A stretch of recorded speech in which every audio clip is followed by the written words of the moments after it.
Наступную песню, якую мы збираемся вам праспяваць, написали ў 15 стагоддзі пра рыцараў, самі рыцары.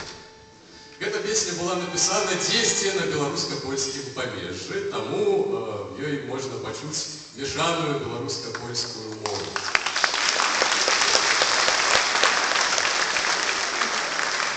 Гэта песня про тое, гэта сучаснай мовай можна сказаць, што гэта рэклама.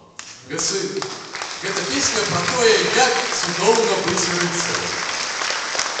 І апісвае яна тры самыя значныя прыкметы рыцарскага саслоўя, ну, прынамсі, для жартоўнай песні. Песня жартоўная. Ну і застольная в тым ліку. Але